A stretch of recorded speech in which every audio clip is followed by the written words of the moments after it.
Bismillahirrahmanirrahim. Assalamualaikum warahmatullahi wabarakatuh. Alhamdulillah wassalatu wassalamu ala Rasulillah wa ala alihi wa sahbihi wa mawalah. Rabbi syrah li sadri wa yassir li amri wahlul 'uqdatam min lisani yafqahu qawli. Rabbi zidni ilma warzuqni fahma. Para pemirsa ACTV yang dimuliakan Allah Subhanahu wa taala.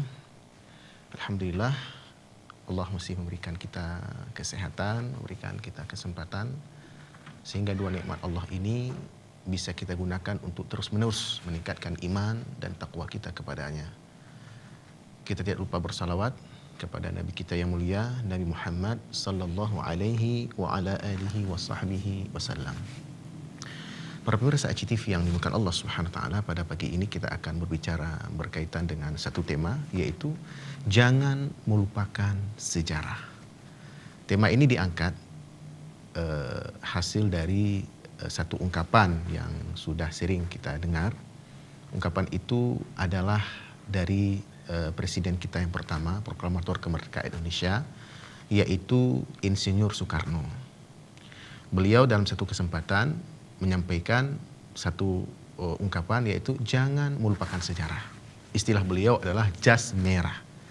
Bahasa jas merah ini adalah pertama sekali sebenarnya hasil dari ucapan Soekarno yang kemudian dipopulerkan oleh Ali Sosro Amijoyo, ya, ketua PNI Partai Nasional Indonesia, itu pada pemilu tahun 1995 Indonesia.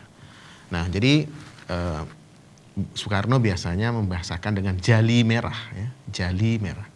Jangan melupakan sejarah. Lalu kemudian tokoh PNI yang bernama Ali Sosro Amijoyo kemudian mempopulerkan dengan jas merah, karena pakaian seragam orang-orang partai PNI itu, Partai Nasional Indonesia itu adalah jas merah.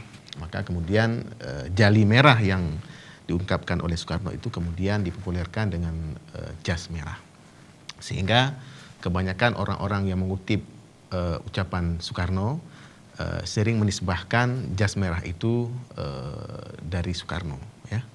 Baik, para pemirsa ACTV yang dimuliakan Allah, kita menyampaikan tema ini juga berdasarkan dari kenyataan, berdasarkan informasi-informasi yang kita baca di banyak sumber, bahwa ternyata Islam telah bawa perubahan besar bagi dunia ketika kehadiran pertama sekali di Arab, di Jazirah Arab, dengan kehadiran Nabi kita Muhammad SAW sebagai Nabi yang terakhir.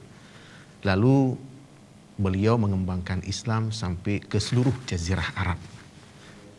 Lalu setelah beliau wafat, maka Islam ini terus berkembang dari Jazirah Arab, keluar Jazirah Arab, malah sampai ke wilayah kita Nusantara dan seluruh dunia sebenarnya, karena memang di zaman Nabi SAW belum ditemukan benua Amerika, ya, belum ditemukan benua Australia, ya. Jadi bisa dikatakan bahwa saat Islam berkuasa, maka Islam telah menguasai seluruh dunia yang ada di zaman itu. Nah, para pemirsa ACTV yang dimuliakan Allah, jika kita baca sejarah Islam yang demikian indahnya bisa menguasai dunia, maka kita akan timbul kebanggaan pada diri kita kaum muslimin bahwa ternyata Islam agama yang luar biasa, ya. Dia dianut oleh mayoritas umat manusia. Dan ketika kelahirannya pertama sekali di kota Mekah oleh Nabi kita Muhammad SAW dengan diturunkannya wahyu kepada beliau, maka Nabi kemudian menyampaikan Islam kepada masyarakat Arab yang masih terbatas saat itu, yaitu di kelompok masyarakat Mekah. Dan kita tahu sejarahnya bersama bahwasanya selama 13 tahun beliau berdakwah di kota Mekah, penduduk Mekah ternyata menolak dakwah beliau, sehingga kemudian beliau berhijrah, pindah dari Mekah ke Madinah. Di Madinah inilah beliau leluasa untuk berdakwah. Dakwah beliau diterima oleh penduduk Madinah, meskipun memang penduduk Madinah itu tidak semuanya Muslim. Ada di antara penduduk Madinah itu yang beragama non-Muslim, ada yang Yahudi, ya. Ada juga suku-suku yang berbeda dengan suku-suku yang mendiami kota Madinah secara umumnya, itu Aus dan Khazraj. Namun Nabi SAW dengan kehadiran beliau di kota Madinah, penduduk Madinah benar-benar merasakan keamanan, benar-benar merasakan kesejahteraan, sehingga keamanan dan kesejahteraan itu membuat penduduk kota Madinah makin lama makin banyak yang memeluk agama Islam. Dan akhirnya seluruh jazirah Arab dari sebelah utara sampai sebelah selatan itu seluruhnya beragama Islam di zaman Nabi kita Muhammad sallallahu alaihi wa ala alihi wasallam. Meskipun memang Islam baru berkembang di luar jazirah Arab adalah setelah meninggalnya Nabi kita Muhammad sallallahu alaihi wasallam. Ada upaya-upaya memang di zaman Nabi kita sallallahu alaihi wasallam untuk menguasai kota-kota di luar jazirah Arab. Tapi kemudian baru bisa sukses dilakukan setelah beliau wafat oleh para khalifah-khalifah yang memimpin umat Islam sepeninggal Nabi sallallahu alaihi wasallam. Misalnya Nabi sallallahu alaihi wasallam pernah di zaman beliau hidup, beliau pernah mengirim delegasi ke Yerusalem, ke Baitul Maqdis. Ya, ada kota-kota yang beliau lewati, yang dilewati oleh sahabat-sahabat beliau untuk menuju ke Yerusalem atau Baitul Maqdis, ya. Tapi memang belum berhasil menguasai kota tersebut. Nah, baru benar-benar berhasil adalah ketika umat Islam dipimpin sepeninggal Nabi SAW oleh Khalifah Umar bin Khattab radhiyallahu anhu, ya.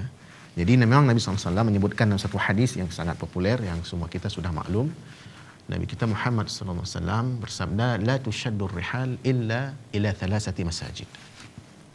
Janganlah Anda mengadakan perjalanan yang demikian sangat keinginan untuk pergi ke sana kecuali kepada 3 masjid. Jadi kalau kita punya keinginan besar untuk menuju ke satu masjid, maka carilah 3 masjid ini. Yaitu yang pertama Al-Masjidil Haram di Mekah, ya. Yang di dalam Masjidil Haram itu ada Ka'bah, ya, Baitullah. Kemudian Al-Masjid Al-Aqsa. Masjid Al-Aqsa itu berada di Baitul Maqdis di Palestina, di Syam, ya. Kemudian Al-Masjid An-Nabawi, Masjid Nabawi, yaitu masjid yang dibangun oleh Nabi sendiri, ya.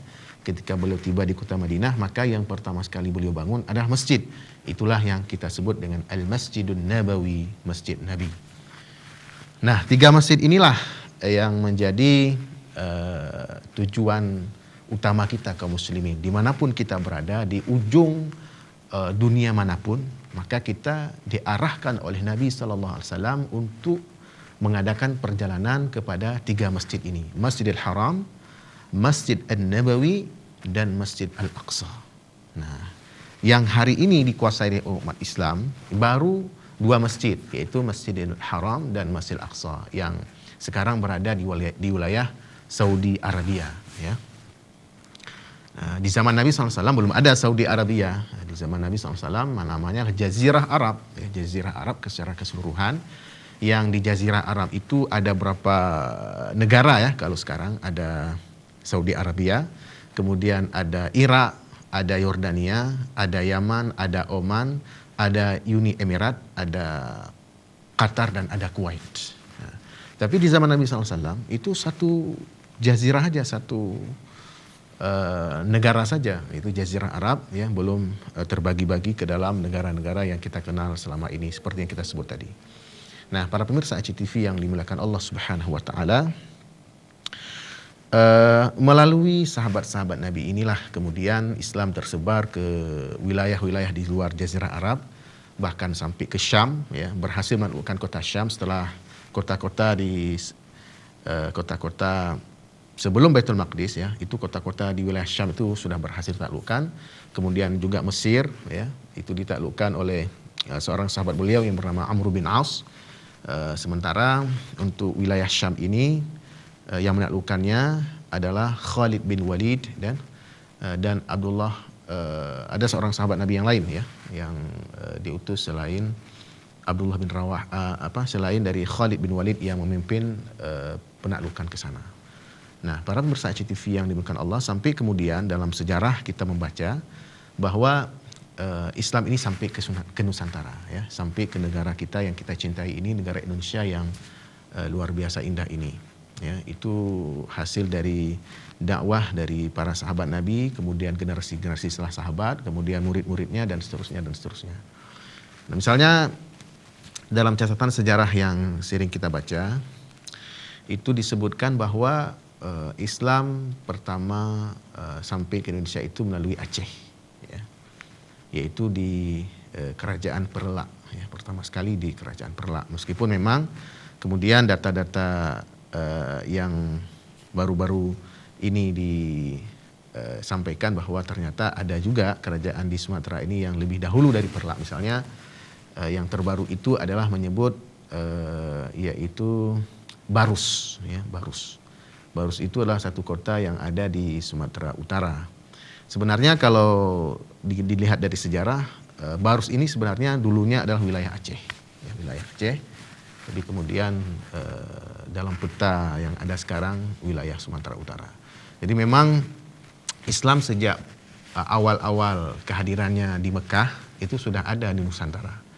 Nah, disebut dalam catatan sejarah itu bahwa kemunculan Islam atau kehadiran Islam pertama sekali ke wilayah Nusantara ini adalah ke Aceh terlebih dahulu, ya, ke wilayah Aceh. Apakah Perlak atau Pak Barus seperti itu. Nah, kemudian itu di abad ke-7. Nah, Nabi sendiri itu memulai Islam di kota Mekah yaitu di abad ke-7 juga, ya. Jadi persis memang di abad kelahiran Nabi itu Islam sudah sampai ke wilayah Indonesia yang kita cintai ini. Terutama sekali pertama sekali adalah di wilayah Aceh, wilayah kita tempati ini. Sekian lama itu di Kerajaan Perlak. Kemudian setelah Perlak kemudian di abad ke-13 ini berdasarkan catatan dari seorang seorang pelancong, ya, seorang pengembara dari Maroko, ya, yang bernama Ibnu Battutah. Beliau memberikan informasi bahwa saat beliau tiba di Nusantara di wilayah Aceh, beliau melihat wilayah Aceh ini adalah orang-orang sudah memeluk agama Islam, ya. Nah, jadi di abad ke-13 tadi kita sebut abad 7 yaitu di Kerajaan Perlak, kemudian di abad 13 Ibnu Battutah menemukan ada kerajaan Islam, ya, di Aceh, yang lainnya yaitu Kerajaan Samudra Pasai. Nah, para pemirsa ICTV yang dimuliakan Allah Subhanahu wa taala, kemudian melalui Kerajaan Samudra Pasai inilah kemudian Islam disebar ke seluruh Nusantara, ya. Diawali terlebih dahulu para dai-dai dari Timur Tengah yang dikirim oleh Khalifah Turki Utsmani saat itu, yaitu Muhammad I, kakek dari Sultan Muhammad Fatih, Sultan Muhammad Al-Fatih. Yaitu Sultan Muhammad I ini beliau mengirim 9